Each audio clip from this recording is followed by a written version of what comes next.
Good morning, everyone. It's great to see such a alive and vibrant crowd this early in the morning here at the center. This is a terrific conference, and it really goes to the ethos of the Miller Center and our longstanding commitment to bringing the lessons of history forward and connecting them to contemporary events. And I couldn't imagine a better conference, a better framing, a better set of participants to help us do that today. We're going to be examining the history and future of an idea, America First. And we'll see that examining an idea means also examining the history of institutions and of individuals, and that the three are intrinsically connected. The idea has long been associated with Charles Lindbergh, a global celebrity who suffered personal family tragedy and then became embroiled and active in global affairs. As one of our panelists will describe, the idea has a long history before Lindbergh. But Lindbergh's speech at a rally in Manhattan captured the concept in the public imagination. This was early in 1941, as the U.S. moved forward on the Lend-Lease initiative, which, by the way, has a UVA connection. If you did not know, Edward Stettinius, who had been the rector of this university, had attended it. I'm not sure he ever graduated, but he designed Lend-Lease for Roosevelt, went on to be the first ambassador to the United Nations,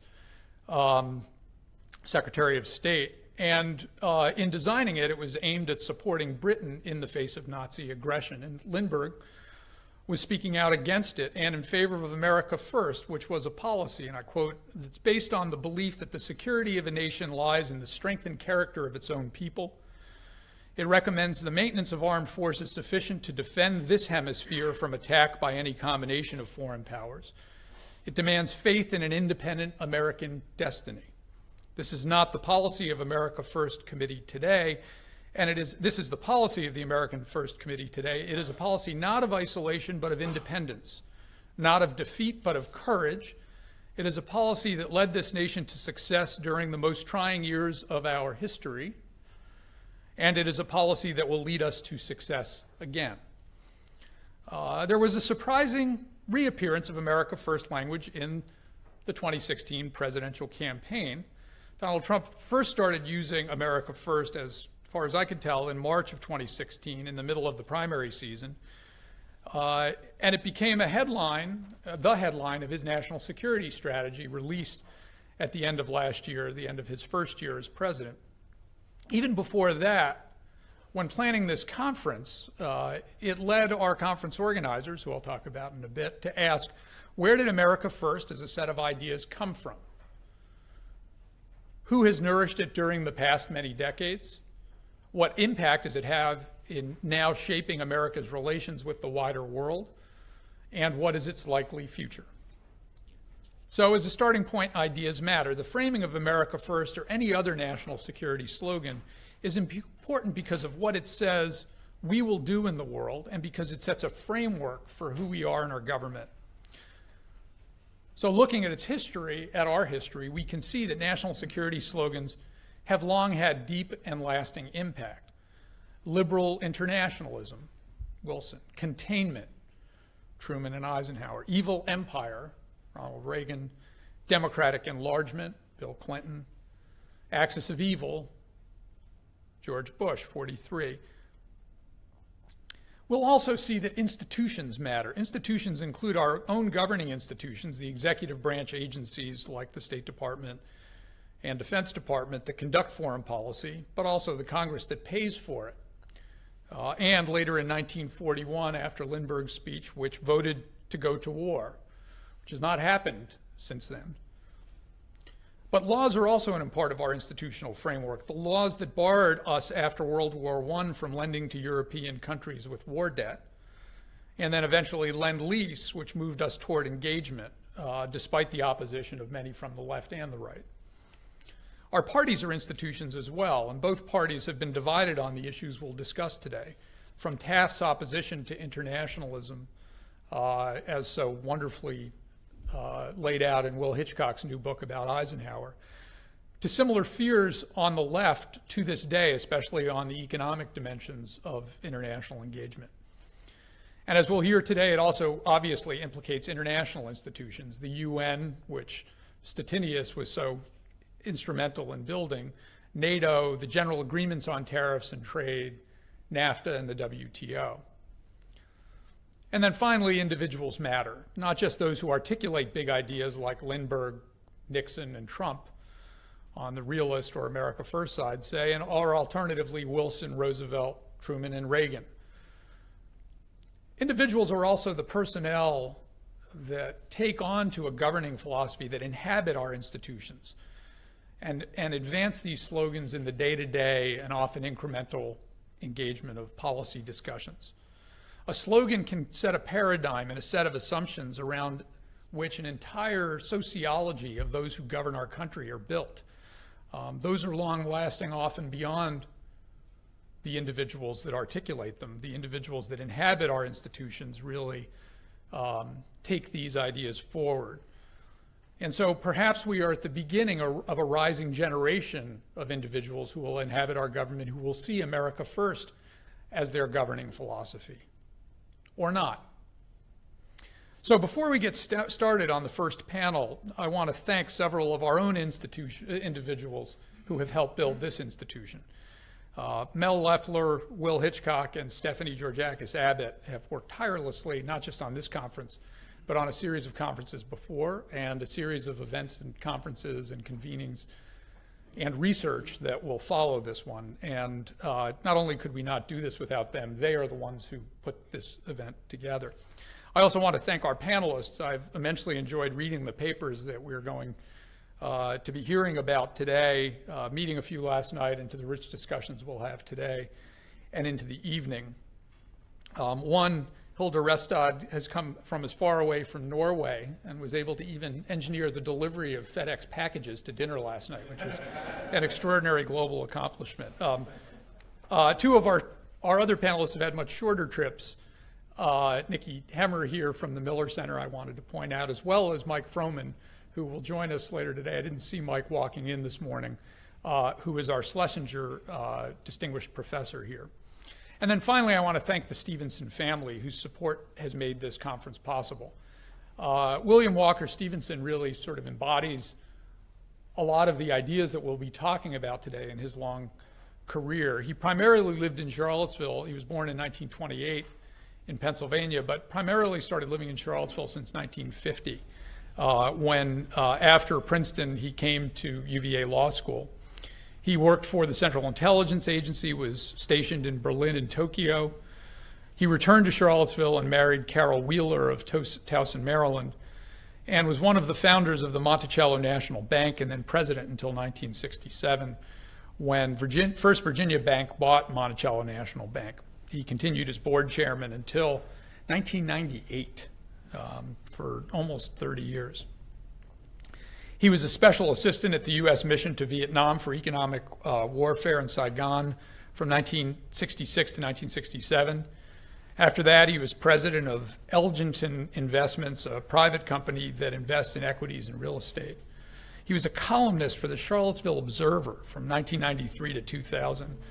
And in addition to the Miller Center, where he was part of our President's Circle, he was also involved in the Governor's Commonwealth Council for the state of Virginia, as well as the Society of Cincinnati. So it's really quite an extraordinary career, and we've been delighted to be able to produce the Stevenson Conference on a biennial basis. This has been a signature of our foreign policy research and programming for some time.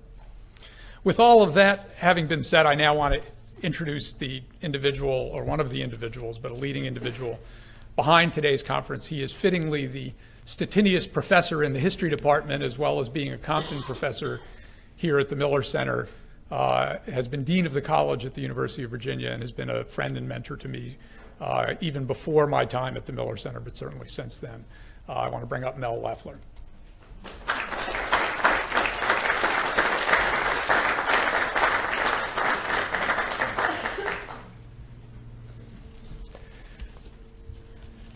So I'm going to be brief, but I want to welcome everybody, say how pleased I am that you're here.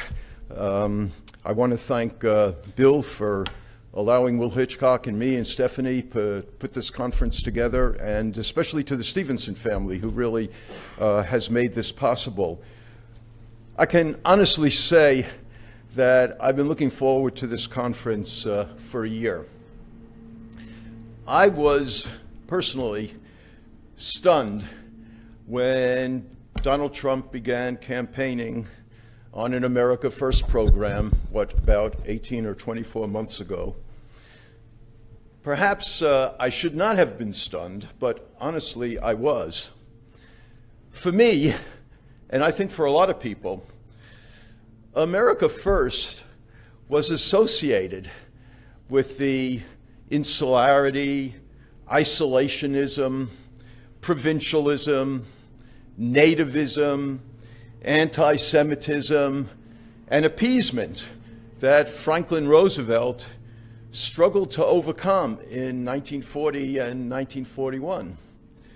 So I asked myself the obvious question: why would any candidate want to associate himself with that sort of a movement?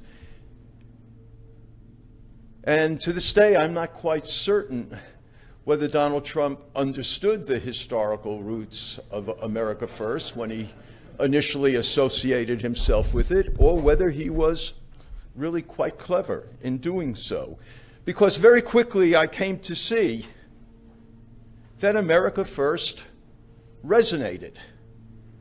It sounded commonsensical. It garnered a lot of support. And yet for me, I thought it sounded quite ominous. So usually when I'm perplexed and troubled about historical issues and contemporary issues, I went to my colleague, Will Hitchcock, and asked him to explain this phenomenon to me. Will, despite his considerable erudition, seemed to be almost as perplexed as I was about what was going on, and we decided that together, why don't we invite some of the foremost scholars in the country to come and discuss the history, the meaning, the legacy, and the implications of America First. So we went to Bill Antholis, who generously said, this sounds like a good idea, particularly for the Miller Center, and as long as it's nonpartisan, you may go ahead and do this. And I assured him it was, that this was really an effort to try to understand something that was truly important that was going on and that had real historical roots. So what interested Will Hitchcock and me, and what I hope we will engage over the rest of the day, is what does America First actually mean? What are the key ingredients of America First? And have these ingredients, these core ideas, changed and evolved over time? And what are its roots? Most interesting, I think, is how did America First resurface after it seemed to be crushed, eradicated, destroyed in the wake of Pearl Harbor? How did it reemerge? And of course, we should all engage the real question: should we be worried about America First? Should we be worried about this? And if so, why should we be worried? Where is America First taking this country? That's a really important issue. And what are its implications domestically and internationally? What are its implications for the role of the American government in American life, for the nature of American society, and for the substance and content of America's role in the international arena? Now, as I've read the papers for this conference, and they really are very good, stimulating, interesting, just as Will Hitchcock and I expected them to be, as I've read these papers, I can actually see much more clearly the long-term tangled threads of America First. I can now see much more clearly, and I should have seen it right away, but I didn't.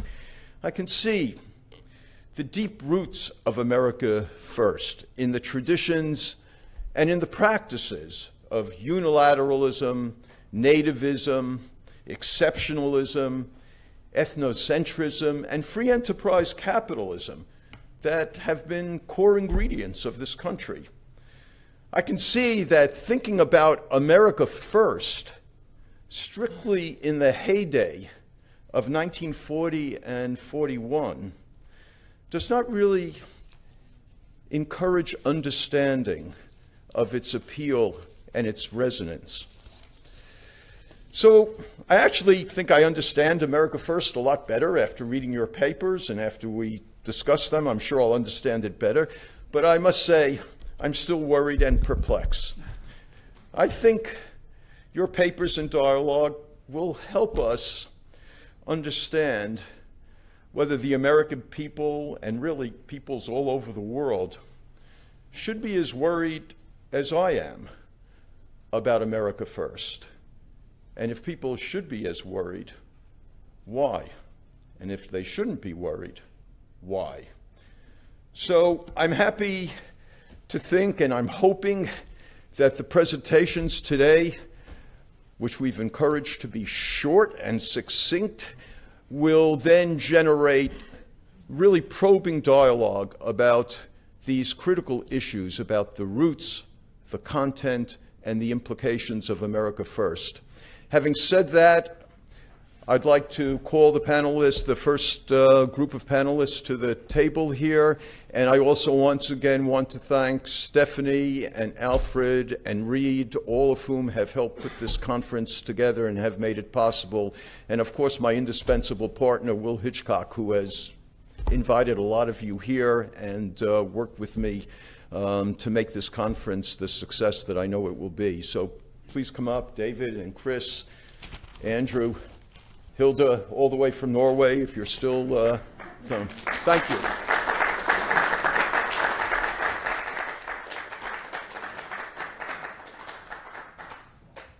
Morning. My name is Hilda Restad. I'm Associate Professor of Peace and Conflict Studies at Bjørknes University College in Oslo, Norway. I will be chairing the first panel of the day on America First in the era of global conflict from 1914 to 1945. Let me introduce our esteemed panelists. We have Andrew Preston, who is Professor of American History at Cambridge University, specializing in the history of U.S. foreign relations. Among his many impressive achievements, he is currently Distinguished Lecturer of the Organization of American Historians. Professor Preston has written numerous books on American national security and the role of religion in U.S. foreign relations, and is co-editor with Beth Bailey, who is also here, of a new book series with Cambridge University Press on military, war, and society in modern American history. So look for that. Our second panelist is Christopher Nichols, a fellow UVA graduate, it must be said, as well as being associate professor and director of the Oregon State University Center for the Humanities. He specializes, as do many today, in the history of the United States and its relationship to the rest of the world, particularly in the areas of isolationism, which will be very relevant for this panel, internationalism, and globalization. He also works on the Gilded Age and the Progressive Era, and was a 2016 Andrew Carnegie Fellow. Our third and final panelist is David Milne, senior lecturer at the University of East Anglia. He has written on Walt Rostow and the Vietnam War, and on the intellectual history of U.S. foreign policy from the Spanish-American War to the present. And he is senior editor of the Oxford Encyclopedia of American Military and Diplomatic History. So we will have 3 presentations, 10 minutes each, and then I will start us off with some questions. And maybe Professor Preston, you want to start?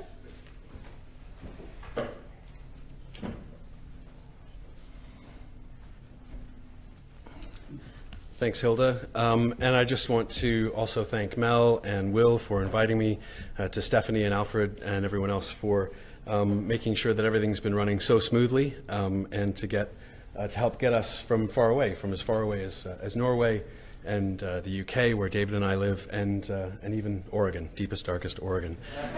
So everything's gone extremely smoothly, and it's great to be here. And so thanks to everyone for the invitation and for the hard work that you've obviously put into this conference. So as Mel just said, what does America First mean? This is a question that's going to be shot through our proceedings today. In foreign policy terms, but I think more broadly, it means the freedom to pursue the American national interest, to pursue what's good for the United States rather than sacrificing American interests to something, to some greater international or multilateral good, for the United States to do something that might not be in the U.S. interest. And that's what gives it, in foreign policy terms, its populist edge, its sort of hard-edged tone. As Donald Trump said at the UN in September when he gave his speech, on one level, America First simply means that America is going to look after itself, and as he said, to great applause from other world leaders, just as you, the leaders of your country, will look after the interests of your countries first. And everyone sort of broke into applause and agreed with him. And on that surface level, it makes perfect sense. But that populist edge comes from a sense that I think is common to populism across the political spectrum on the left as well as the right, that it's a movement by people, for people, of people, against corrupt elites who are betraying the people's best interests, that the elites are in control of politics or foreign policy or the economy, and they're doing something that's not necessarily, it might be in the elite's interest, but it's not necessarily in the interests of the American people. That's certainly true in U.S. foreign policy terms. I think that's absolutely true when Donald Trump speaks of foreign policy.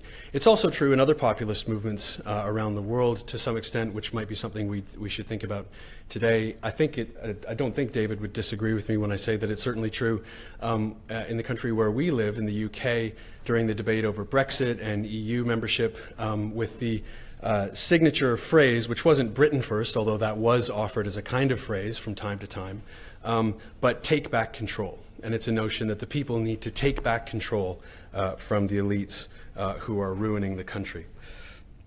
So in foreign policy terms, where does this idea come from? Where does this hard-edged populism come from?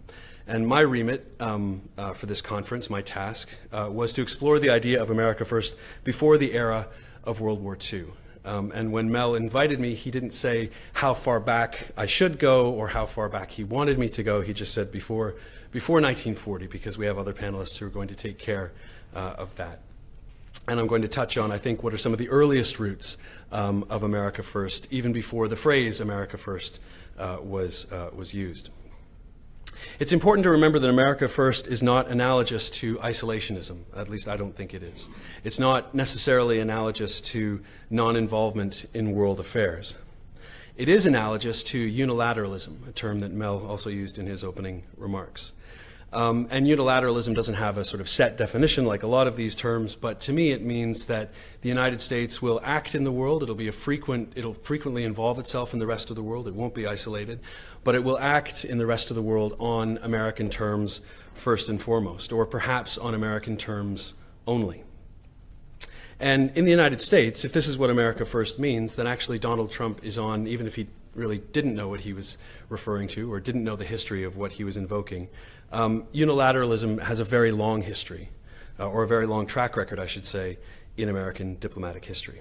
It goes back, I think, to the colonial period, but in terms of the United States and American statesmen and how they've thought of America's role in the world, it goes back to John Adams' Model Treaty of 1776, which he drew up with an eye to forming some sort of alliance with the French, but the Model Treaty stipulated that there wouldn't be any permanent alliances. He didn't use that phrase, but there wouldn't be any permanent relationship between the United States and France. And it was called a model treaty because it was supposed to be a treaty that could be used as a kind of template, not just for relations with France, because the Patriots desperately needed French help to fight the British, but the model treaty would then provide a template for relations with all nations going forward after that. It didn't actually work at the time that the French help was needed too desperately. So Adams's model treaty was pushed to one side, but it exemplified the thinking that a lot of Americans, because there wasn't a United States yet and they didn't call themselves Americans yet, but a lot of thinking, it reflected a lot of American thinking about the wider world at the time, that the United States had to act in the world, but it had to act in the world on its own terms and preserve its freedom to maneuver. Then we moved to Washington's farewell address in 1796, where he warned Americans against permanent alliances, to Jefferson's inaugural address, where he warned against entangling alliances, the Monroe Doctrine of 1823, in which John Adams's son, John Quincy Adams, who was Secretary of State, not President, but Secretary of State, essentially drafted the Monroe Doctrine, which on behalf of President Monroe, and it bore the President's name as most doctrines do. And what the Monroe Doctrine did was split the world into two, into the Western Hemisphere, the New World, and the rest of the world. And it was essentially a message that said, never the twain shall meet. This is our backyard. That's your world. We won't get involved in your affairs. You don't get involved in ours. And it was a warning against European powers not to recolonize parts of Latin America that were winning their independence from the Spanish Empire. There are also other aspects of the American unilateral tradition in the 19th and early 20th centuries, such as the Olney Corollary to the Monroe Doctrine from 1895. The point is, the United States in the 19th and early 20th centuries was a frequent actor in world affairs, just always on its own. It always acted on its own and wouldn't sign any permanent defense treaties or non-aggression treaties, or it wouldn't join any permanent alliances, and it didn't do so until NATO in 1949. Unilateralism is therefore distinct and even in opposition to, I would say especially in opposition to, liberal internationalism, which has been the dominant American worldview since World War II, and a lot of commentators have spilt a lot of ink in the last year and a half over whether we're seeing the end of the liberal internationalist age with the presidency of Donald Trump. And liberal internationalism is in distinction or opposition to unilateralism because it's based on a recognition that nations aren't just interconnected, but interdependent. And therefore that nations with a lot of power have responsibilities to others. All nations have responsibilities to others, but especially nations with great power, they also have great responsibilities. Woodrow Wilson is the founder of liberal internationalism. That's why it's also known as Wilsonianism. And it included in Wilson's time, in the era of World War I, measures such as spreading around the world national self-determination, or what Wilson called autonomous development, free trade, democracy, and international organization, which to Wilson meant the League of Nations. So Wilson was the founder of liberal internationalism. This is the Wilsonian vision that has been the lodestar for American foreign policy. And so it's supremely ironic that the first person to use the phrase America first in a foreign policy context, the phrase itself was used in the 19th century in anti-capitalist and anti-free trade movements, populist movements on the left. It was used by the Klan in the early 20th century to rail against immigration and Catholics and Jews. And in fact, Donald Trump's father, Fred, attended a Klan rally in 1927 where the phrase America First was featured prominently at the rally. There's no evidence I could find where Fred told Donald this piece of information, and that's where Donald got the inspiration for the phrase. But Fred Trump was there at a KKK rally where America First was invoked. But it's supremely ironic that in a foreign policy sense, the first person to use the phrase America First was the founder of liberal internationalism himself, Woodrow Wilson. He used it in a speech in 1915 to the Daughters of the American Revolution at a time when he was desperately trying to keep the United States out of the war. And he used that phrase America First several times in 1915, 1916 as a way to give support to his policy of neutrality in the Great War. That America, what was going on in Europe was terrible, but what he had to do as the American president was keep in mind, first and foremost, the American national interest. He then suddenly reversed himself. In 1916, he didn't mention this phrase, but the Democratic Party certainly did. He won re-election in 1916 on a phrase, "He kept us out of the war," because Americans didn't want to join the war. And yet by April 1917, he was asking Congress for a declaration of war. So he did a very quick about-face that has a very interesting story I don't have time to get into. But in those 6 months between November 1916 and April 1917, he did bring the United States into World War I. And when he did, he brought it into the war on terms that we would later call Wilsonian, or on a platform of Wilsonianism. And when he did, his critics, who weren't as many at the time as they would have been in 1915, 1916, because a lot of Americans agreed on the need to go to war. Wilson's critics then started using the phrase against him, and proponents of neutrality, of continued neutrality, and of opposition to belligerency began using the term America First. Crucially, to me at least, Wilsonianism and Wilson's reasons for taking the United States into war in 1917 were not underpinned by what we would today call national security.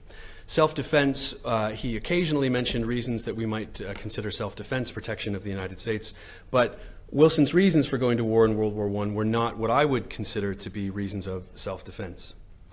And this returns us to the meaning of America First, that foreign policy should be in the national interest, not in the interests of other nations.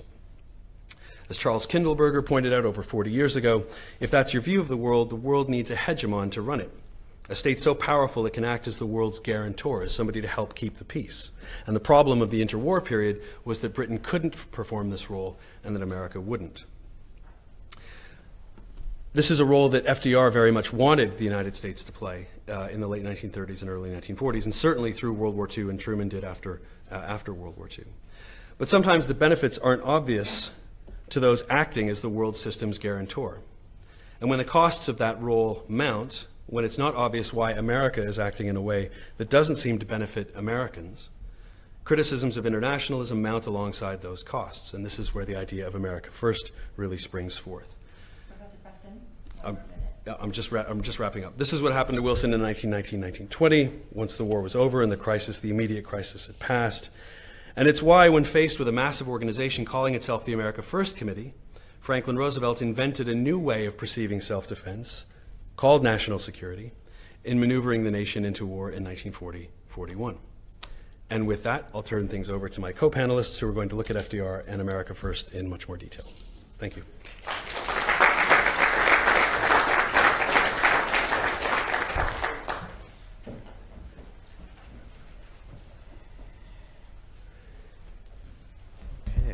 It's a pleasure to be here with you all. Many thanks to Mel, to Will, to Bill, to Alfred, Stephanie, and I could go on. This is wonderfully organized, and I'm so excited to be here. So my remit was to look a little bit at America First itself, as someone who's studied their papers and written on the movement, and also to consider the broader context in which the America First movement developed before World War II, and then maybe gesture to a few ways in which it has salience to the present.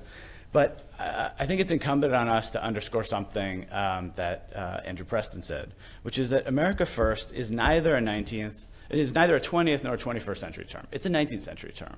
And we should really take that on board as we understand the longer context and attempt to have these meaningful, I think, conversations about the ways in which there are long-standing roots to what we're seeing going on today. That the cry of America First initially emerged in the late 19th century in the era of rapid industrialization, modernization, and urbanization really shouldn't surprise us. This is the period in which many Americans from all walks of life confronted the challenges of modern society. They had to try to figure out questions that sound remarkably, solutions to questions that sounded remarkably like those today. Poverty seemed to follow progress, as one commentator, Henry George, noted. And as the U.S. became a world power, right, for the first time with sufficient military and commercial power to take action, it activated the kinds of questions that Andrew Preston was talking about, right? So if we have as our formative three policy pillars here to start us off in thinking about this intellectual tradition, we've got our Washington, our Jefferson, and our Monroe. We've got three compatible visions of a unilateralist orientation in the world with domestic ramifications, right? So the essential question of the 19th century in terms of what is America First is how do you balance foreign and domestic commitments? Where do you lay priorities? That changes fundamentally circa 1900 when the U.S. can take more action in the world. It facilitates a kind of orientation to new questions about alliances, security structures, collective security, the benefits of multilateral bargaining, what world leadership could look like, and I could go on, right? You could think about all the various ways in which world power is a prerequisite for then taking these next steps. The question at the turn of the 20th century is, how do you update those formative kinds of concepts to meet the modern world, right? And you could say that we're in a similar sort of moment today, and that's where I want to end.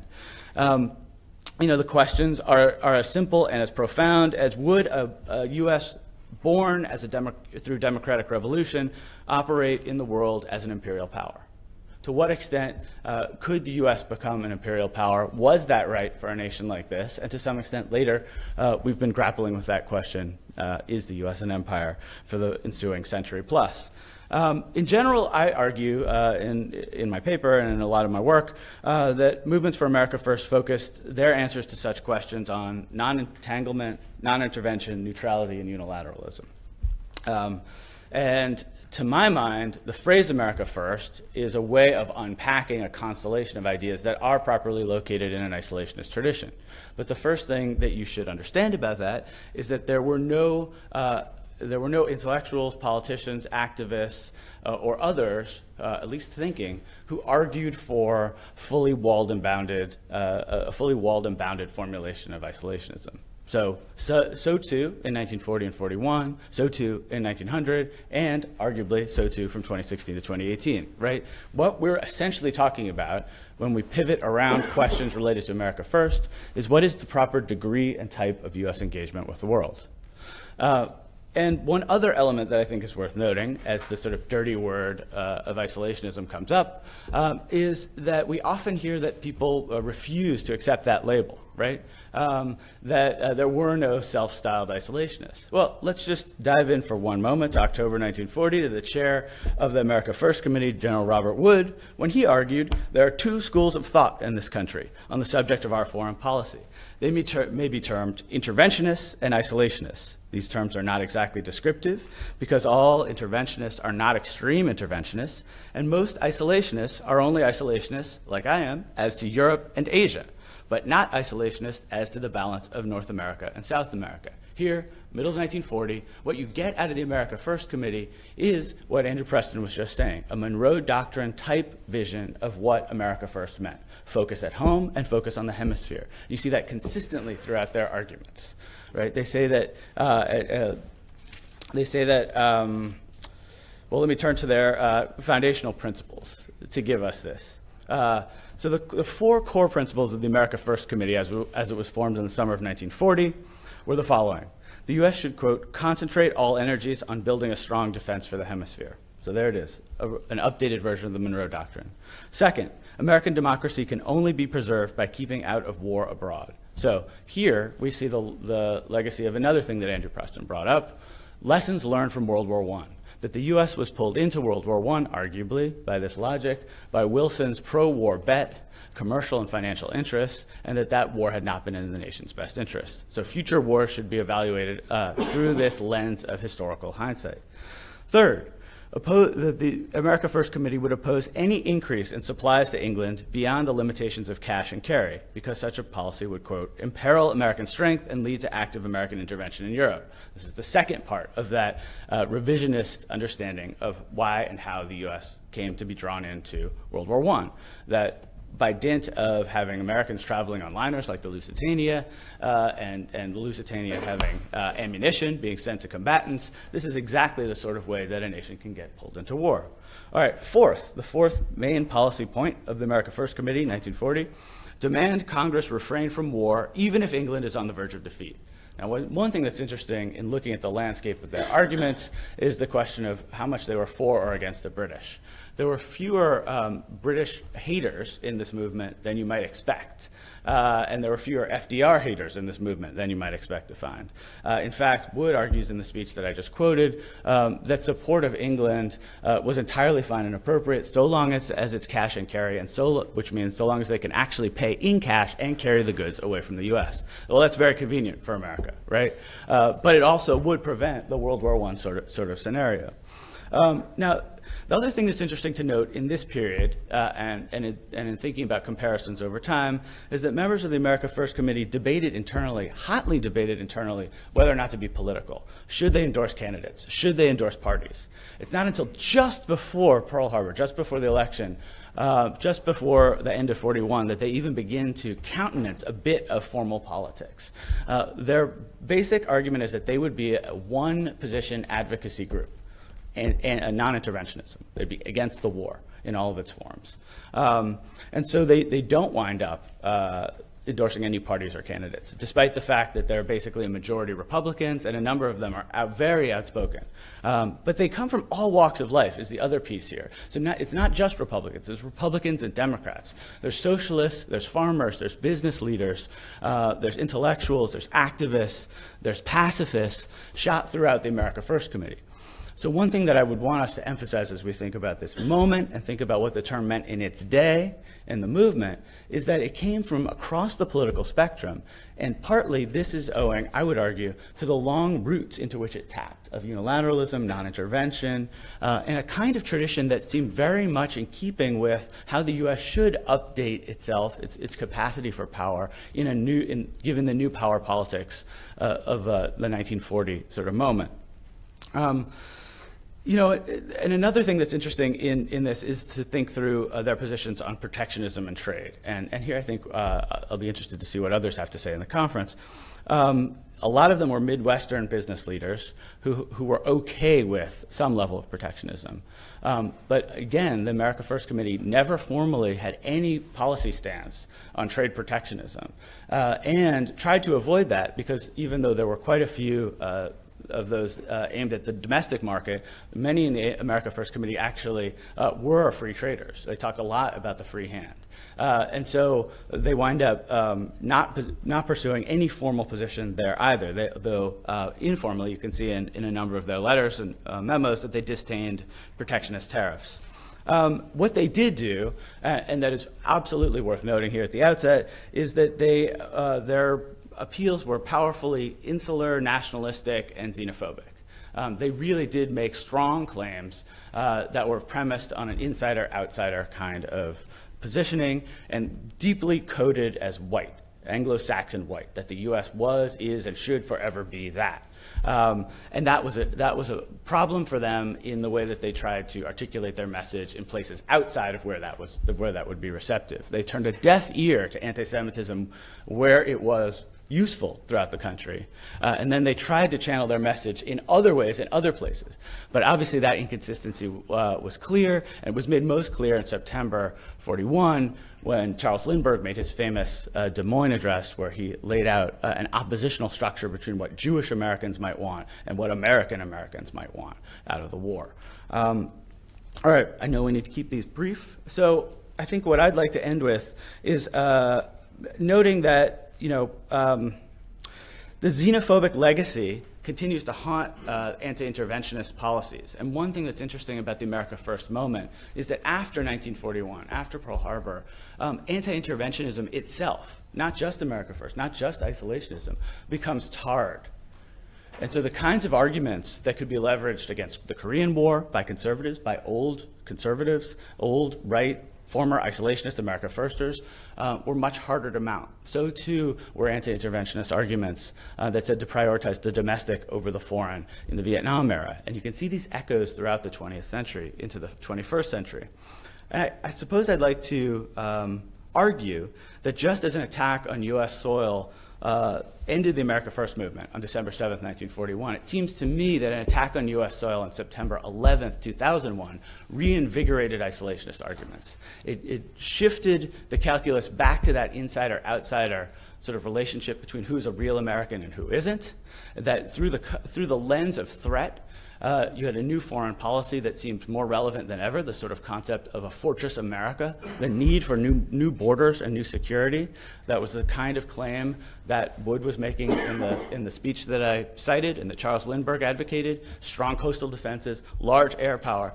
These are the kinds of things we heard rise up in a way that we did not anticipate in the 1990s, right? In the post-Cold War moment, a rise of isolationism did not seem likely. A call for America First did not seem as likely, although there were some, and some of the papers discuss this.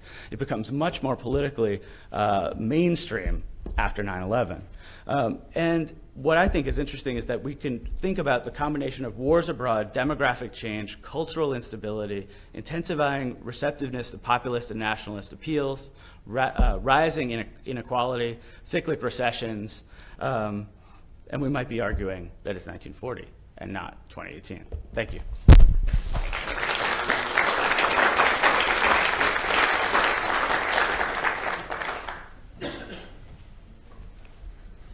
Okay, great. Well, it's wonderful to be here. Thank you so much for the invitation, Mel and Will. In the context of this conference, with a nod to some of the papers that will happen later, I represent cheap foreign labour, brought in to do a job that an American really should be doing. So on June the 10th of 1940, President Franklin Roosevelt travelled here to Charlottesville and delivered a speech of moral force and political courage to a backdrop of acute crisis. That morning, the French government had declared Paris as an open city, ensuring that it would fall into German hands intact rather than in pieces.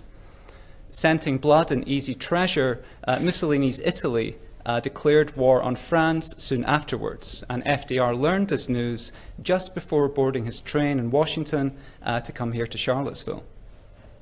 Ignoring State Department requests to proceed cautiously, the President's commencement address assailed Italian duplicity.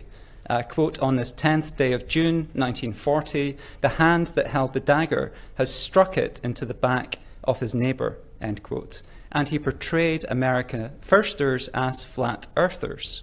The notion that the US should retain its independence and values as, quote, a lone island in a world dominated by the philosophy of force, Roosevelt said, was an obvious delusion. At a moment when opinion polls suggested that only 30% of the American public thought an Allied victory was actually possible at that stage, Roosevelt aligned his nation with the supposed losers. Quote, we will extend to the opponents of force the material resources of this nation. Signs and signals call for speed, full speed ahead, end quote. Now, for a president often characterized as indecisive, Admiral Harold Stark had once grumbled, quote, how much a part of our democratic way of life will be handled by Mr. Gallup is pure guess, end quote. This was a purposeful speech which galvanized the nation and its allies and could be slotted into a wider Rooseveltian pattern of thrust, parry, retreat, and repeat. His ability to lead his nation was predicated on a keen sense of when the time was right to lead public opinion and when it was wiser to wait for it to catch up. In this respect and others, how US strategic interests were framed and packaged, the necessity for bipartisan support, the medium of communication, Roosevelt's decisions were shaped by memories of Woodrow Wilson's accomplishments and travails a generation before. FDR had served in Wilson's administration as Assistant Secretary of the Navy and had become a sincere Wilsonian after the President revealed his foreign policy hand in 1917 and 1918. But he also drew appropriate lessons from the crushing disappointments that followed Wilson's defeat in the Senate. FDR was able to transcend America first, in other words, because he applied the lessons of a recent history in which he was a fully invested participant. Of course, there are many other factors that help account for Roosevelt's success in bringing the US into closer alignment with Great Britain. In Hitler and Mussolini, FDR confronted more obvious villains than Wilson ever did. In 1940, Roosevelt also had the good fortune to run against a Republican internationalist, Wendell Willkie, who shared many of his views on the looming crisis. The America First Committee gathered real momentum through 1940 and 1941, and Charles Lindbergh was a charismatic spokesman. But his notorious anti-Semitic speech in Des Moines in September of 1941 was met with fierce condemnation from all quarters. Even William Randolph Hearst newspapers denounced it at the time. Beyond being fortunate in his foreign and domestic adversaries, Roosevelt was also helped by non-governmental organizations, such as the Fight for Freedom, the American Committee for Non-Participation in Japanese Aggression, and most influentially, the Committee to Defend America by Aiding the Allies. The journalist and interventionist Herbert Agar later wrote that the work of such groups helped Roosevelt, quote, move gingerly in the direction of saving his sleeping country. he also had a powerful journalistic ally in the form of Walter Lippmann, the most trusted, revered journalist of that era, whose Today and Tomorrow columns anticipated and often shaped presidential action. In Eleanor Roosevelt, finally, FDR had a political partner able to reach constituencies that were beyond his reach. But it's the strategies that FDR himself employed, drawing from Wilson's struggles to achieve similar ends, that best explain how he overcame anti-interventionist sentiment. During his presidency, for example, Wilson was unable to communicate to the nation through radio, and what a difference it might have made to his presidency if he had. Poignantly, Wilson delivered the first ever live remote radio broadcast in which he lamented his nation's, quote, descent into a sullen and selfish isolation from his home in 1923, long after his own battles had been lost. FDR's first fireside chat on the banking crisis during the very first week of his presidency was a transformative political event. When millions of people can hear the president speak to them directly in their own homes, wrote a New York Times editorial, we get a new meaning for the old phrase about a public man going to the country. In his efforts to undermine America First and chart an interventionist path, Roosevelt used radio to brilliant effect. Estimates suggest that 75% of the US population either listened to or read FDR's fireside chat of December 29th of 1940, where he declared, no man can tame a tiger by stroking it, and, quote, we must be the great arsenal of democracy. In his broadcast, FDR also spoke ominously of German fifth columnists working within the United States, noting, quote, that there are also American citizens, many of which in high places, who unwittingly, in most cases, are aiding and abetting the work of these agents. The insinuation was clear and it was powerful. Where Wilson deployed grandiose rhetoric to justify US intervention in the First World War, as Andrew mentioned earlier, Roosevelt employed a more homespun vernacular to rationalize plans such as Lend-Lease that would keep peril and Atlantic width away. During a press conference on December 17th of 1940, FDR famously compared Lend-Lease to providing a neighbour with a hose in the event that their house catches fire. Now, what do I do? Asked Roosevelt. I don't say to him, neighbour, my garden hose cost me $15, you have to pay me back. No, I don't want $15, I want my garden hose back after the fire is over.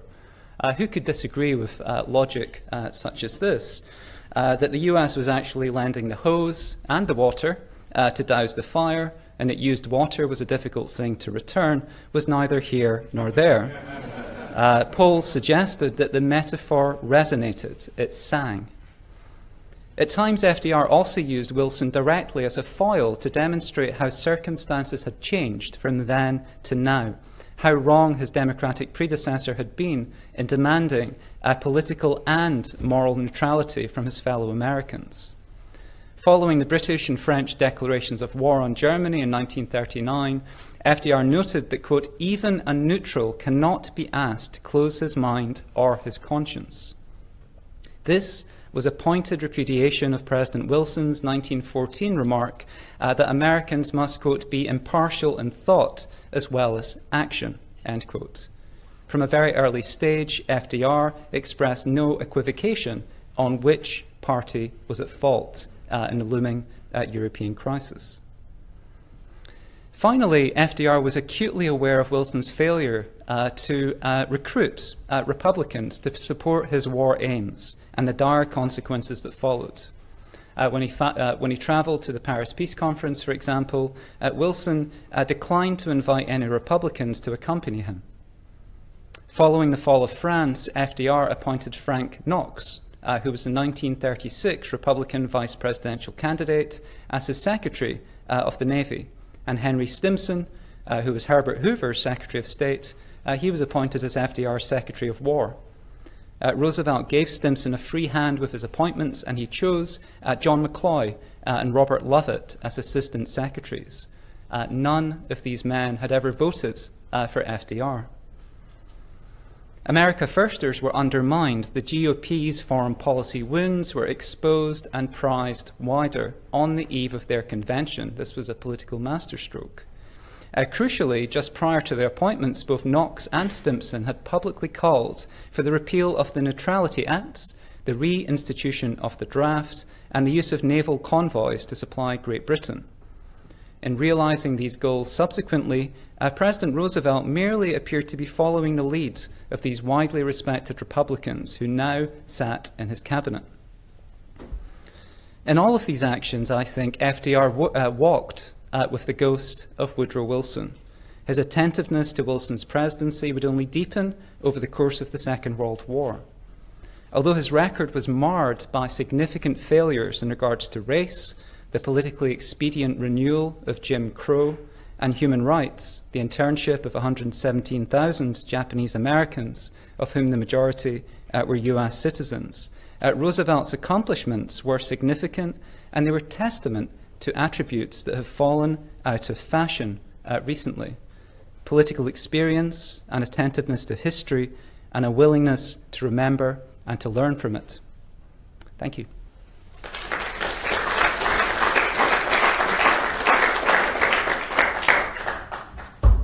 Thank you for three really, really interesting presentations. I thought I would start off by asking a couple of questions, and then we'll open it up to the audience.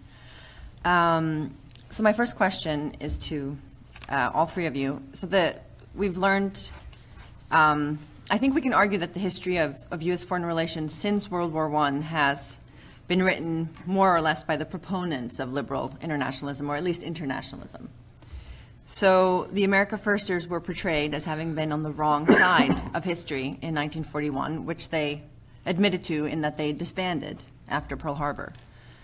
They were labeled isolationists, and then as Christopher points out, they accepted that label. But according to the late Michael Hunt, historians should really retire the term isolationism as a bit of, I quote, pseudo-history that gained wide currency half a century ago under extraordinary circumstances, end quote. So in thinking about the historical roots of America First, how would you, the three of you, define isolationism? Did America First really fit that label? And should we be using that term at all when we discuss contemporary America First?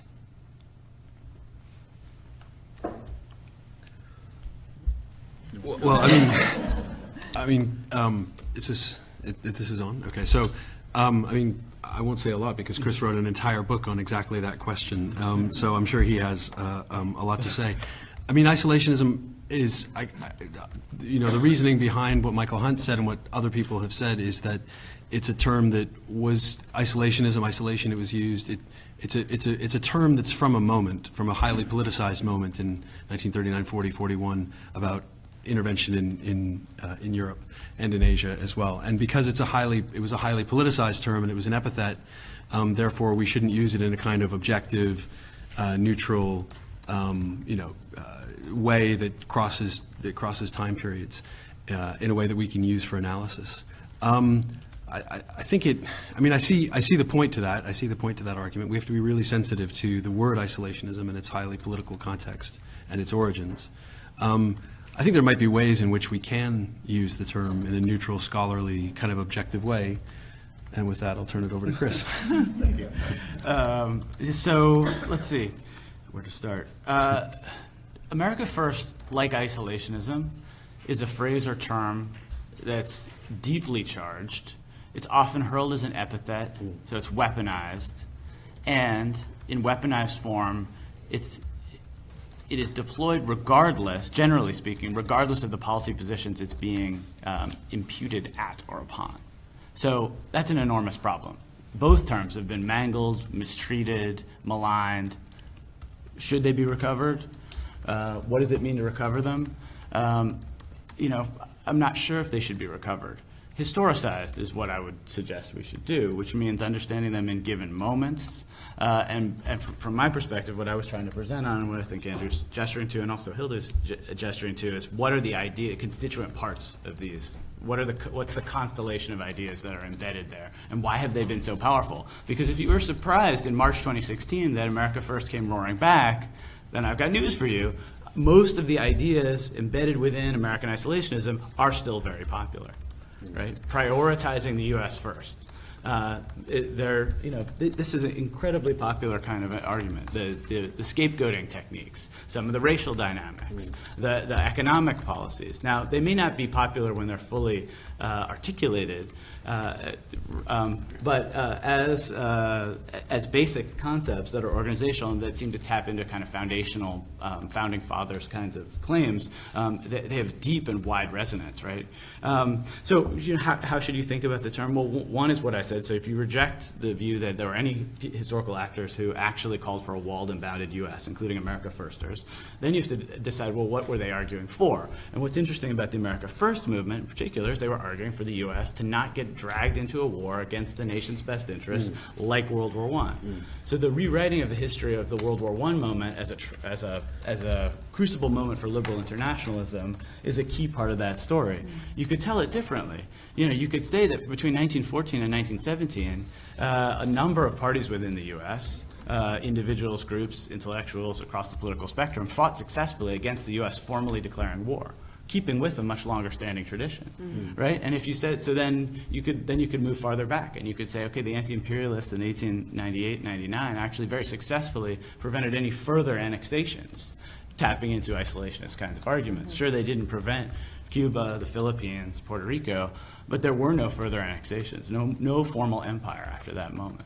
Yeah, and you could say the same about 40 to 41. I mean, I think the scholars of the America First movement rightly say that FDR had to construct his policies because of his recognition that these were widely shared kinds of views that the U.S. should not be. The destroyers for bases was problematic. Lend-Lease was problematic, at least the way that the AFC could push it. Now, the AFC never got a single bill that they proposed through, and not a single bill that they opposed ever finally failed, right? So this is no triumphalist narrative for them. But that's one set of ways of confronting it. I have one other thought, which is that America Firsters, I presented, Wood as claiming the mantle. They used all different kinds of nomenclature to describe this too. So continentalism is what Charles Beard, the historian, liked. There were variations on hemispherism. Unilateralism also fit into those. And Americanism was also a key phrase. So if you don't like America First in that moment, Americanism would be one you could swap in. And that fits neatly with a longer train that David Milne was also talking about in the Wilsonian moment, the rejection of the League of Nations in the Senate. William Borah from Idaho, sort of the arch-isolationist in the American intellectual tradition, argued that policy was an Americanist one. And that went back to Washington and to Jefferson and Monroe, that the U.S. should not be in multilateral organizations and binding collective security agreements. I think I would just add to that much has been written on FDR's, the remarkable political coalition that FDR put together in this time to win these successive elections, comprising blue collar workers, African Americans, Southern segregationists, college professors, Jewish vote. It's a remarkable coalition. Well, proponents of America First or isolationism or anti-interventionism also kind of span this wide, variety, or this political spectrum. Charles Beard, who Chris mentioned, and who I think Robert Kagan is going to mention later on today, he was someone who believed that the U.S. must retreat from commitments overseas, not simply because these commitments and these could lead to overreach and problems regarding to the impact that this would have on the U.S. as a potential empire in the making, but also because America had enough problems to be getting on with without going abroad to seek to perfect other nations. And Beard here was very much attentive to inner city poverty, gross inequalities in wealth. There's a left-wing tradition here, and Chris also discusses this in his book. And so I notice with isolationism, I've read, a fair few books on the subject, and scholars are often very careful at the beginning to point out some of the difficulties, the problems with the term isolationism. It doesn't capture everything. There are always exceptions. But then they often use it regardless throughout the course of the book, because it does, I think, convey a certain sensibility, which, for reasons that you've suggested, I think carry weight. Mm-hmm. And we have to keep in mind that, all terms are like that, right? Like political terms, like liberalism, conservatism, they're all contested. There's no sort of according to Hoyle definition of these. My second and last question is aiming to connect the interwar period to contemporary politics. So, as I said, America First was associated with those being on the wrong side of history. And so for a long time after World War II, and from here comes all of our surprise in 2016 when this term was so popular, it was seen as lost in history and not a term that anyone would want to pick up. So when Pat Buchanan picked it up in the 90s, it was seen as sort of a kooky right-wing experiment that would go nowhere, which was correct, until Trump appropriated it and won the presidency, partly with the America First slogan. So in that you guys know so much about the original America First period, what is it that Trump understood about America First that perhaps we didn't see in 2016? What lessons from the interwar period did he apply in his adoption of the slogan that resonated with Americans in 2016? I think he understood that, I think as Chris mentioned in his paper, that this sort of impulse not to be involved in the world in order to solve the world's problems is very popular in the United States. It's very popular in a lot of other countries too, but in a big, diverse country like the United States, which takes on a lot of international responsibilities that are often, if they then bear costs, are difficult to explain to the American people. Why are we doing this? It doesn't seem to be in our interest. It's like that cliche from Vietnam. Why are they shooting at us? We're just here to help these people. That was a cliche that then reemerged during the Iraq War. That this sense that America is sort of wasting its blood and treasure on behalf of causes that really don't bring any benefit to the United States, I think has a lot of broad purchase among Americans. And actually, one of the things, if you read my paper, that I would correct in my paper, where I sort of missed the 1990s moment and the Buchanan moment. After reading Nicole Hammer's paper, I would take that bit out of my paper, where I said America First didn't really reemerge until Trump. But Buchanan understood that, and he never won high office. But Buchanan was a really effective, devastatingly effective politician. Just ask George Bush Sr.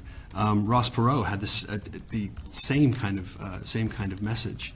I'm not sure if Perot used the term America First, but these ideas are very powerful, and Trump understood that. And whether he knew of America First's troubled past, even if he did, I don't think it would have bothered him, because it sort of plays exactly right into his message. So when these commitments start to bear a huge amount of cost, and Americans start asking themselves, why are we doing this? Then when along comes somebody like Donald Trump, or Pat Buchanan in the early 90s, or Ross Perot, or others, they have basically the field open to them, because nobody else is willing to go there. Nobody else is willing to lead, like Buchanan said, a rebellion of peasants with pitchforks.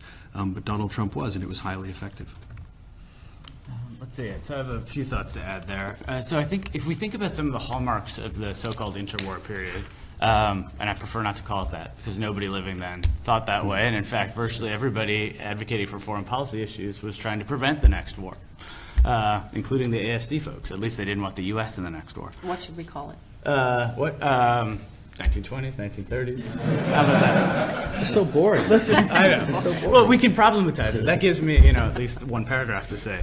But, if you think about some of the hallmarks of the era, right? Immigration restriction and racism, security concerns related to the Red Scare, union activism, great strikes. Then, if you go forward and you think U.S. Marines are stationed throughout the Caribbean, and there's an anti-imperialist impulse that goes hand in hand with some of the politics of the isolationists of that era, Bora and other folks aligned with the NAACP to pull American Marines out of Haiti in the 20s. So there are some interesting dynamics at work in that era that actually, in peeling back formal U.S. hard power applications and looking for soft power and other ways of being involved in the world, might be salient today. That is to say, it's not like the 20s and 30s were moments of true isolationism, as if that could ever be possible. In fact, the U.S. was deeply involved in the world. Americans were on virtually every committee of the League of Nations, even though the U.S. wasn't formally a part. So the 20s moment, immigration restrictions, security issues, economic concerns, rising inequality, right, a sort of non-hard power approach to U.S. involvement in the world, sounds like some of the transition moments of, say, the 90s, And then you get the attack of 2001, and to my mind, then that's when you see a set of politics that are ripe for plucking at the highest level, right? And so that's what you get out of the America First call. That's not unlike 40 and 41, except that everybody in the America First movement knew they couldn't elect a president. They all knew that they couldn't even find a party to support. They knew their only hope was to go broad-based, to have one issue out of the war, and to not endorse parties and candidates, to have any hope of pushing back against U.S. entry into the war. I'd just add to that, particularly during the GOP primaries, what Trump did very effectively in invoking America First, or a variant on retrenchment, was he used the war in Iraq in 2003 and used it very effectively against Jeb Bush in particular, but Marco Rubio as well. And this is a parallel actually between Obama, who was able to defeat Hillary Clinton in the primaries, in part because of Iraq and because of his opposition to the Iraq War and Hillary Clinton's support. You know, this is perhaps the only area I can think of where there's a parallel, a direct one between Obama and Trump. Now, in the GOP, the great advocate of retrenchment probably in this period was Rand Paul, or at least in a couple of years before. And in the run-up to that election, I remember I was researching, finishing the conclusion to a book. And when I talked about the resurgence of American isolationism, I talked mostly about Rand Paul. And then, of course, he was defeated. He went nowhere. Trump kind of picked up this mantle. But he did use this very effectively. Obviously, in regards to the electorate at large, it was trade and it was protectionism. And it was an America First that I think resonated with the American voting public. But when it came to attacking the Republican establishment, it was Iraq that Trump really used effectively. So we have some time for questions from the audience. I guess we'll start with Professor Hitchcock. Will Hitchcock, University of Virginia. Thank you very much. Wonderful panel. I'm starting to learn a great deal.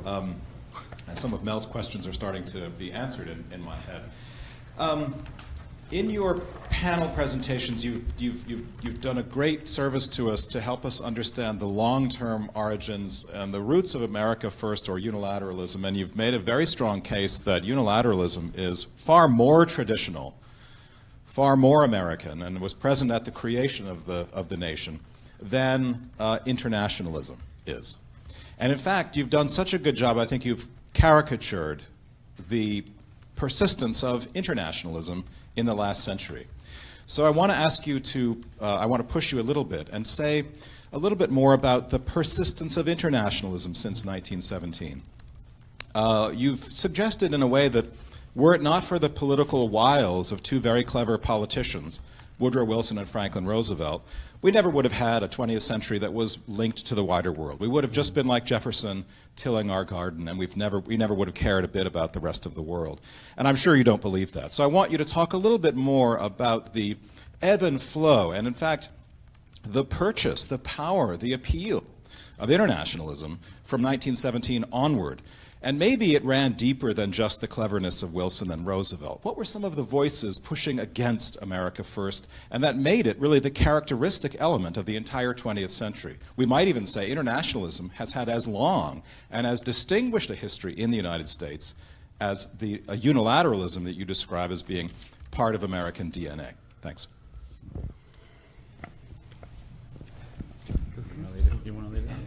I've led every time, so I mean, I suppose I'm thinking Chris is working on another book at the moment on conservative Republican internationalism in the 50s, which is why I wanted to bat it over. Well, I guess this is the thing when you're asked to write an op-ed and you develop a particular point and present it as concisely as possible. Clearly, there's a lot going on at this time. There's been much research published recently on the role of NGOs and pressure groups and citizens groups and their success, not just in communicating the importance of internationalism to a wider public, but also within the political parties themselves, and particularly the Republican Party. Of course, the nomination of Wendell Willkie, in part, was due to pressure from the wider public. So, I probably did, not give attention or sufficient attention to that issue. As to what came later, the nature of the attack at Pearl Harbor, I do think the deft and skillful way in which FDR moved the United States to a position where, post Pearl Harbor, it was a very, very swift demise, if you like, for America first, for obvious reasons. Perhaps some of the more important or equally important issues in regards to politics came later with Harry Truman, with his successes politically at that time. Processes that are internal to the Republican Party, which I'm hoping that Chris is going to speak to, in a little while. But in regards to the grassroots, in regards to this kind of Jeffersonian notion of the United States tilling its own garden, the Second World War, as a process, just devastated this notion, this Charles Beard's continental Americanism. And it's not that this was happening just in the 30s and 40s. I mean, I've written on Alfred Thayer Mahan, who wrote a very important book about the influence of sea power on history. And in some ways, Mahan, in this book and other articles and so on, spoke about processes that would become known later as globalization and that were difficult to fend off. Difficult, what he wanted the United States to do was to exploit those processes. And I guess that idea developed and gained traction subsequently, the economics of internationalism. Yeah, sure. So it's a fair point. I mean, we're at a conference on tracing the idea of America first, and one of the things I wanted to do is what's common among a lot of historians and other people as well is that Trump somehow sits outside history, that Trump isn't a part of American history, and he very much is a part of American history. And we can see that through something like America First as well as through some other ideas. But it doesn't mean that it's the dominant strand, and it doesn't mean that it's the most powerful or the most popular strand. It's just one strand that I think we need to pay more attention to because it's obviously very important. Internationalism was massively popular through the 20th century. I mean, I don't have to say that. I don't have to belabor the point probably to this audience. The UN was wildly popular. Wilsonianism was wildly, popular in a truly popular sense in that it had a deep and very broad popular basis. And if things hadn't happened, if Wilson hadn't had his stroke, if he'd been more effective, if he'd brought Republicans to Paris, maybe the world would have turned out differently and Wilsonianism wouldn't have had that period of failure until World War II. Globalization is important. There are structural factors that make internationalism not only appealing but necessary to a lot of Americans. And during the Cold War, I haven't done the genealogy on this phrase. I'm sure somebody has. It'd be really interesting to know. But what became really, really attractive to Americans was being leader of the free world. I mean, that is how American presidents refer to themselves. That's how Americans refer to their president. I hate to say this, nobody outside the United States refers to the American president like that, unless they want to curry favor with Americans or with the American president. But it's not a conceit. It's not a sort of in the sense that it's true. The United States is leader of the free world. It's a loaded term, but that was very, very appealing to Americans. So these internationalist ideas, as you said, have a really deep, really powerful. They have really deep, really powerful roots in American political culture. But there are moments of contestation, obviously, like we're living in right now, where they're in conflict with whatever you want to call it, isolationism or America First, and we have to remember that both of these have had a sort of rivalry that goes back a long time. Well, my two astute colleagues have covered just about everything. I guess one other point that I would add is that I see in the 20th century is a tension between transnationalism and internationalism. And that when you're thinking about some of the people that David was talking about, the non-governmental actors, or if you're looking at the Women's International League for Peace and Freedom, Black internationalism, environmental activists, there's a real concern for those groups, the missionaries, the YMCA, as to whether or not they want to be implicated by their relationship to the state. And so depending on what we mean by internationalism, those are very popular movements, world transforming kinds of movements that many have their roots or large constituencies in the US. But then we have to wonder, okay, so transnationalism in that sense is moving across borders or under borders, but not through formal state structures. How do they count in that narrative if we want to talk about how popular and transformative internationalism was? And the transnational actors, I would argue, are the ones that we should actually focus a bit more on and are really interesting in thinking about that development over time. And they don't fit neatly into some facile binary of isolationists versus internationalists, because they might oppose formal U.S. interventions in a lot of places and yet be acting in the world in all kinds of significant sorts of ways.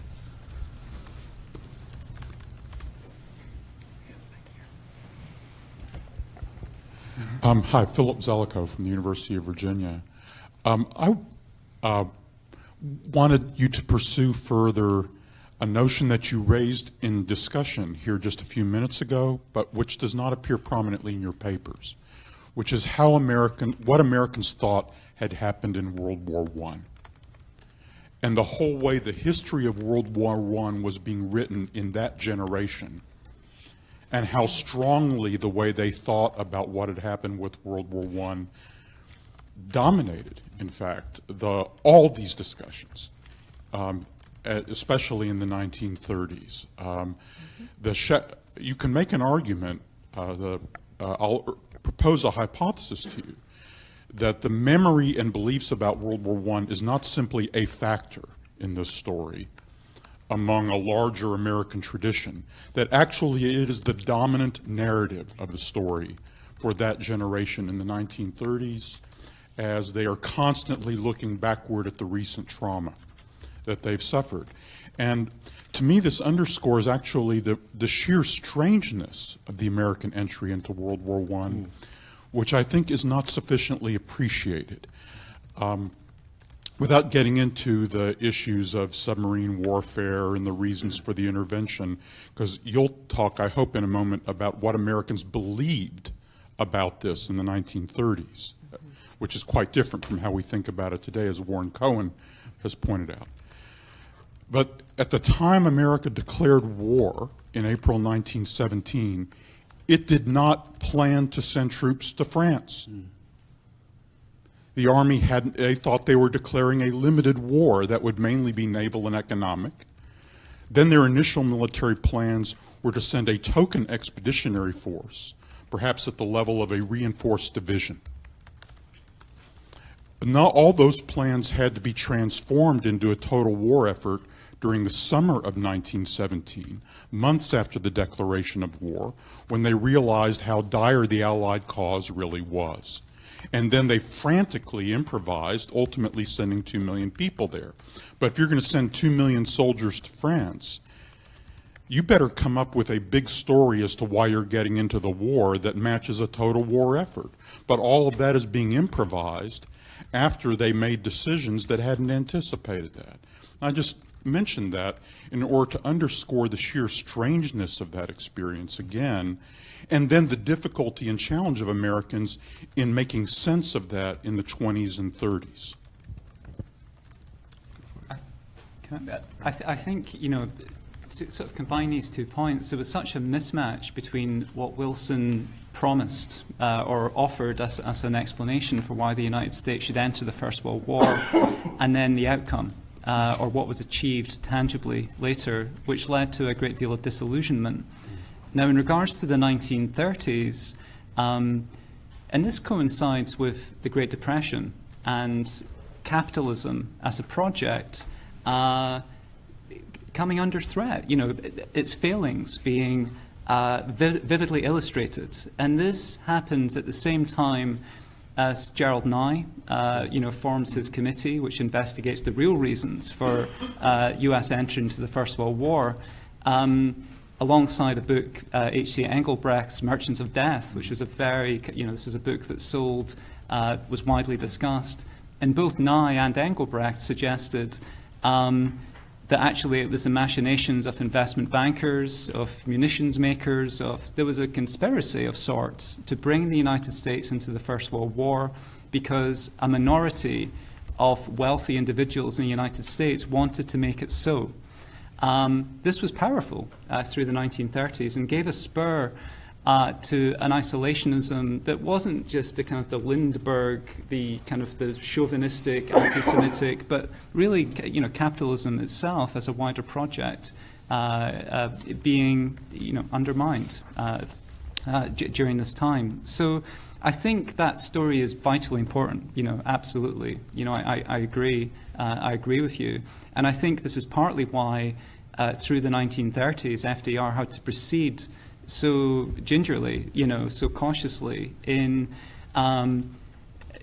moving in, sometimes following public opinion, sometimes leading it. But the First World War and Wilson was a tarnished project, in combination for a lot of the reasons that I've mentioned. I am very persuaded by the argument you made. An alternate version of my paper would be how the lessons of World War I inspired the America First movement in 1940 and 41. If you go to their pamphlets, you go to their letters, World War I is shot through. I mean, that is the historical lens through which they view their contemporary moment. Sort of full stop. Right? They're really proud in fall 40 to get a pledge from FDR to not send troops to France, and in their internal letters, they compare it to Wilson, and they think, well, it's really not worth that much. Right? We've seen this before. There's a number of examples like that. The other thing I would emphasize that I think you were gesturing to, but I think it's very important for Americans. We're still finishing our 100th of World War I. World War I was not that popular in the U.S. In something like 7 states, the National Guard was federalized to put down draft dodgers. Americans had a very wide-ranging set of views about why they were involved in the war, did they want to be involved in the war, and particularly the constitutionality of the draft and who was being drafted and where. And that legacy lives on. I mean, that distaste from that moment, I think, then generates its own kind of political momentum in the 20s and 30s, and particularly in the context that David mentions in the Depression context. And the other thing that we should note is that right there, these neutrality acts, these are very popular. There's a Ludlow Amendment, 1938, but it's rising through the 30s. It was first proposed in the context it was first proposed or thought about in the late 19th century, and then in the World War I context. And this would have been a popular referendum on war, to strip the president's hands, to strip Congress's hands of declaring war except in defensive moments. I mean, that's how popular this stuff is.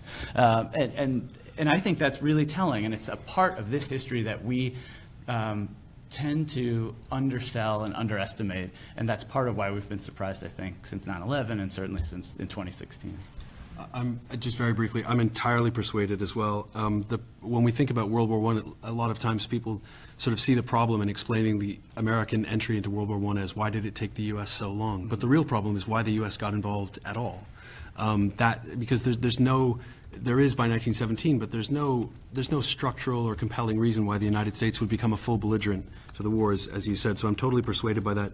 David used the phrase disillusionment after the war. Chris used the phrase distaste. I would come back to a phrase that I used in my paper, which is betrayal, which to me, a sense of betrayal is common to any kind of populism, and that's certainly true, I would say, of the anti-war, anti-interventionist, non-belligerency movements, isolationist movements of the 1930s. And to use a word that you use, trauma, when you combine a sense of betrayal with a sense of trauma, that is really, really potent, really powerful stuff. And finally, the anti-interventionists weren't just the Nye Committee. They weren't just, the sort of the America Firsters who were anti-Semites or nativists. But there was a massive peace movement in America, a huge, Chris mentions this in his paper, a huge pacifist movement, a peace crusade in America that also was traumatized by the war, that felt betrayed by Wilson and other liberal internationalists. They supported the war, they fervently supported the war, World War I, to make the world safe for democracy and so on and so forth. And they felt betrayed as well by what had happened in 1919, 1920, and then afterwards. That's a great point. I mean, you might even say, you've got Norman Thomas. It's in your Thomas, paper, so you would think that. But you got Norman Thomas, the head of the Socialist Party, Emily Balch, the second American woman to win the Nobel Peace Prize. These are peace activists and socialists acting together to keep the U.S. out of the war. Yeah. Professor Copeland? Hi, Dale Copeland, Department of Politics, UVA. I have quite a broad question. I'm interested to know whether, first of all, you believe that we should be distinguishing between the way this America First or isolationist or whatever you want to call it movement is popular with elites when they think sort of privately about what is best for America versus selling it to the people and gaining popular support for political purposes, elections and so forth. And then focusing on the elites, I would want to know whether you believe that this history of it, going way back to the founding, is really a function of shifting domestic politics or domestic incentives for elites. In fact, ideological incentives. We're more pure than the Europeans. We should stay out of impure European wars. Or whether, in fact, this is just straightforward rational geopolitics, as in, given our situation, this is the best policy for us.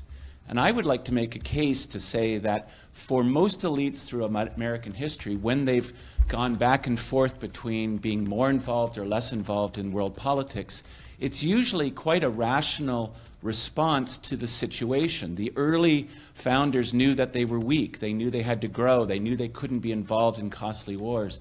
Those in the late 19th century believed that, hey, why should we spend our money when we can grow and rise economically and militarily through getting out of or staying out of European costly wars? And then when 1930s rolls along, and it's quite clear that with new technologies of the bombers and German involvement in the hemisphere, South America, we need to get involved to protect our hemisphere. And then, of course, with the nuclear weapons and everything technologically, suddenly our hemisphere is indeed a threatened by any power that takes over Eurasia. So globalism or getting more involved, whatever you want to call it, is in fact a rational response to changing circumstances. So those are two very different ways of explaining this. What I've heard from the panelists is mostly that this is about ideology and domestic politics and distorted worldviews or even racism. I would like to make the case that perhaps it's actually a response to changing geopolitical circumstances, including right now the fact that China's rising and we seem to be getting, taken for a ride by free trade. It's an enormous question, a huge question. I'll try and be brief. So yeah, those are rational responses to certain hinge point moments, pivotal moments. But they were also highly contested, and the arguments against either isolationism or internationalism at any one point, both sides had rationality behind them, and at key moments, what's interesting is to in order to sort of solve that or untie those knots, in tracing the history of this, I think you do have to go back to ideology, and as you said in your question, to domestic politics as well. So 1917 to 1919, 1940-41, 1945-46, these are really fluid, highly contested moments that aren't where the outcome is not predetermined. And I would push back only in a sense that the gist of your question, as I'm reading it, is that these were almost foreordained, and that they weren't contingent moments, and that because of the structures of world politics, that the outcomes were going to happen.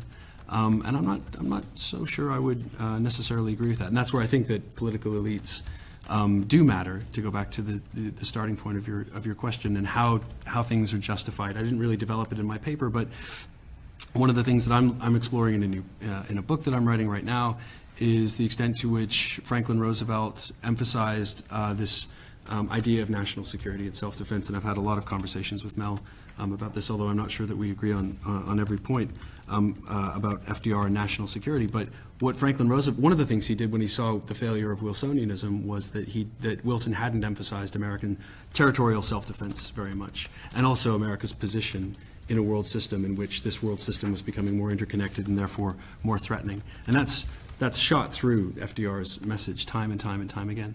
And a different president might have made a different argument. And his opponents in the America First movement, people like Lindbergh, FDR was pointing to air power and how air power was making America more vulnerable. Lindbergh was saying air power makes us safer because it makes us pretty much totally impregnable. It makes the Western Hemisphere totally impregnable to an attack. And there's logic that's not an illogical argument. We may not like Lindbergh. I certainly don't like Lindbergh. I'm sure as hell glad that FDR won that argument for what it meant for world history. But that's a logical argument. A lot of the arguments that the America Firsters made were completely, thoroughly rational and logical, and they were rational responses to the situation at hand, and so that outcome wasn't actually predetermined. Yeah, so I guess one thing I'd love to just drill down on one of your points about elites and America First. So when R. Douglas Stewart founded America First in New Haven at Yale with like Potter Stewart and Gerald Ford and all those guys, they didn't intend it to be a membership organization. They come late to that, and they're poorly equipped to have hundreds of chapters across the country and almost 1 million members by the very end, or so they claim in terms of their numbers. They really wanted it to be an elite-driven policy advocacy shop. They produce some pretty well-argued kinds of bulletins that make an array of cases, going back to the previous point, for the ways in which the U.S. could be dragged into the war against the nation's will, or certainly without a proper debate. And so one of their main claims, which is a really positive-oriented one for democracy, is we need more dissent. They argue that there wasn't enough dissent even in the World War I moment, and that somebody had to step up, and maybe it's their elitism and probably their youth as well, and mostly being training as lawyers from this initial group at least. They really want to put forward an advocacy case for dissent and for an anti-interventionist cause, and just that. And then when they find that how popular it is, that they're actually getting traction, they have to figure out how to get chapters all over the place, start the national office in Chicago, and suddenly it builds from there. But I'll leave it at that, just on that one specific historical point. We are out of time. Should I round up the last few questions, or should we? One or two more questions? Oh, gosh, how to choose. Let's do the first row. We'll do both questions in one.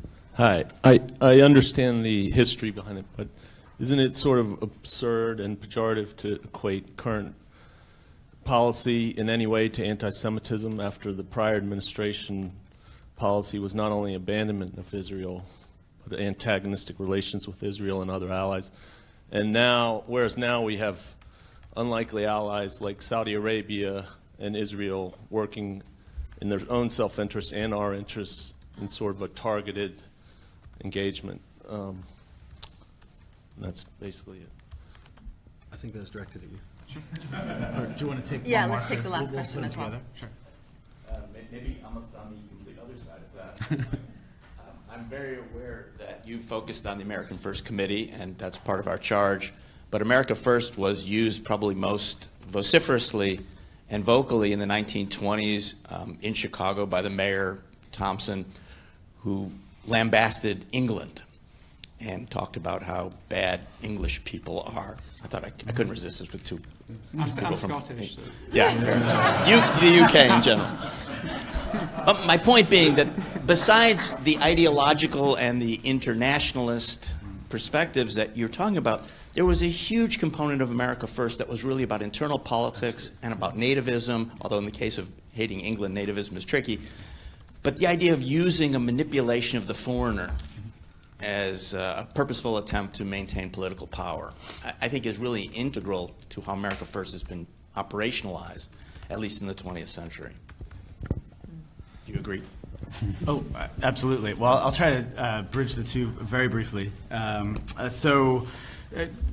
They're very different moments, but the anti-Semitism of the America First Committee was not about foreign structures per se, but rather about internal threats, and it set up this oppositional dynamic that structured one characteristic, iconic American, a kind of Anglo-Saxon male versus all others, and that's what you get in Lindbergh's speech. That it sets up other interest groups as well, but Jews in particular, but also sets up those who are pro-British as being people trying to yank the U.S. into war, and you could argue that there's a logic to that extends afterwards. That is that other foreign policy lobbies that exist within the U.S. later, say a Cuban lobby or AIPAC and a pro-Israel lobby, right? Those are extensions of the same kind of argument that the America Firsters were making, but now they're inverted, right? So now in a contemporary setting, you see sort of conservatives who are for Israel and for backing a foreign state allied with an internal lobby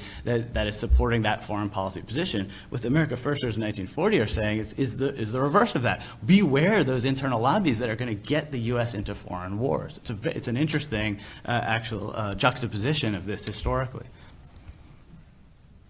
Can I just make an observation? That's, I guess, on the issue of Trump and protectionism. It's something that for the past 25, 30 years, Donald Trump has spoken of, well, two things. Firstly, being ripped off by bad trade deals, but also alliances in which the United States is involved. These not being advantageous to the US national interest anymore. And in the 80s, it was Japan, of course, that was the threat.